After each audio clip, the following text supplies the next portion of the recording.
Marcel, one of the reasons, and we've been trying to wrap our head around this, and part of this was like is this just a post-COVID thing? Are we going to get over this hump and things kind of go back to normal? It's still challenging, but some kind of that level of normal. Or is this a new trend? And I think we've come to the realisation it is a new trend. So we have been wrapping our head for around the last 12 months trying to work out, well, how can we help with these problems? You know, that's our mission and purpose. That's what we're here to do. And so we do want to talk to you a little bit about a pilot, and we have put in a submission to government to try and address some of these problems. And Royal Far West can't be everything to everyone, but we know that we can do more.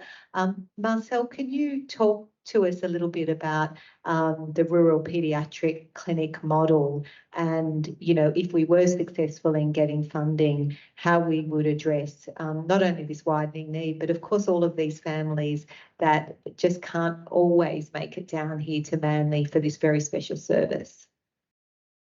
Well, I think I'll start the conversation, and then Leah and Therese can probably paint the picture on how it will look from their side. But it's a really exciting opportunity that I think enables us to see, in simple words, more kids closer to home whilst maintaining what we do. So I think we've already alluded to that there'd be a number of kids just even in the Wagga region who the families don't have the time, means, capacity to come here. They often actually don't. It's often very hard for them to access telehealth, I should say, even to begin with. That's just an important side step. A lot of the families we see, they have to go to the school. They might not have internet. They don't want to, you know, or they've got a phone, but they don't want to use their phone for 4 hours of Zoom calls. So we have to work with the school to get them there. Or if they do have a local support service like Anglicare involved, they might go to Anglicare for their sessions with us before they come down. My point is there's a range of kids that we just don't see, that we can't see, that our current model really can't. We can help, but we can't. It's just not capacity able for them to get here. So I think that the primary thing is we'd be able to see more kids closer to home. Now, that might be kids 3 hours from Wagga, but that's a huge, they wouldn't be able to come, you know, to Sydney. So I think that's the first step. And then it would be offering, and that has lots of benefits, obviously, for the family. So sometimes they don't need to have 2 weeks in Manly to get a deeper understanding. So the model would be to provide some of what we do in a more hybrid model. So there might be, for example, quarterly visits to certain regional centres where we'd work with the local paediatricians and nurses to have a clinic, so that we would be able to see the kids closer to home, but also do a lot of capacity building. So we try and do that. We do that whether, you know, we're having a shared, you know, case meeting on Zoom, or our school does a lot of that with the local schools, and our clinicians now, they'll beam into a local school after we've assessed a child. But obviously, if we're out in the community, we can do that more. We can do that more in real time. We can have those connections face to face. And it would be having a multidisciplinary service based in rural hubs. And if kids need to come to Manly, if there's complexity or there's a reason, we can also offer that. It wouldn't be to the exclusion of what we do now. But I think we'd be able to help a lot more kids be assessed. I'm interested, there's some more details I can talk about, but I'm interested from your side how you could see that working for us. And it would be similar but different perhaps in other centres. How might that look for you if we were to be able to do that? I think for us, it's pretty clear that it's going to be life-changing for a lot of our families who either have difficulties, you know, coming up to Royal Far West and spending a week in Sydney for all the access issues that we've already discussed. I mean, I guess one population group that we would see at a... Change the minds.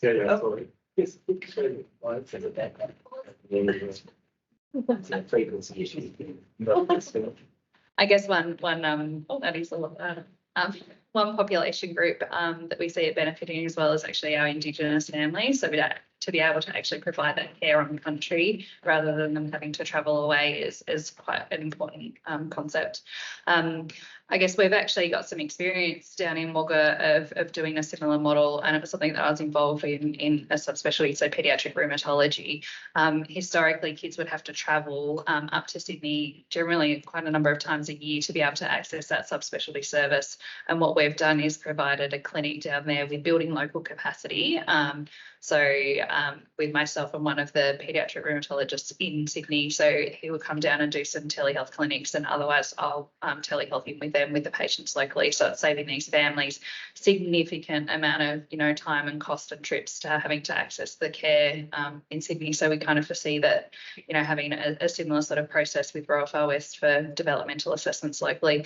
And the capacity building is really important. Like, we've got to remember that we're very fortunate in Wagga that we do have specialty care with we've got a number of paediatricians down there, and with having the support of Royal Far West, we can really build a robust service where we can build that specialty with support. I'll just add that it's a really obvious benefit for the patients, but I think for paediatricians and GPs and psychologists, OT, social worker, it extends greatly beyond just the patient, but to the allied health as well.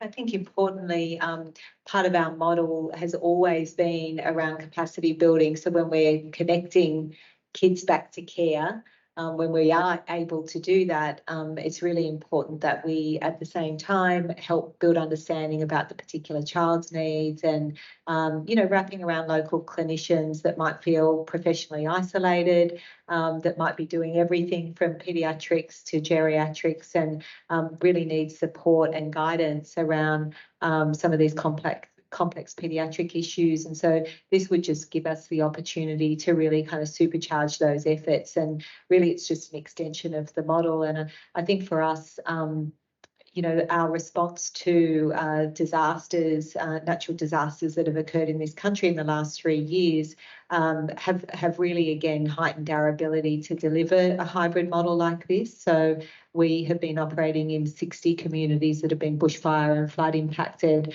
and that was much more of an on-the-ground service. And so a really highly trained team in community-wide trauma visits these communities once a term, spend a week there. All of this work happens inside the school with kids, as well as in preschools as well. And we have a wraparound model of care, and supporting children through group work, individual one-to-one therapy, parent capacity building groups and emotion coaching, and also educator workshops to help them support, to be supported around this complexity. And you talk about increasing violence and things like that. We're hearing these themes all the time in the news, and it has this ripple effect. This is why teachers are leaving the profession, because they just can't. It's not only parents that can't manage these kind of behavioural issues that they're seeing, nor can the teachers. So it really is a very important and urgent call.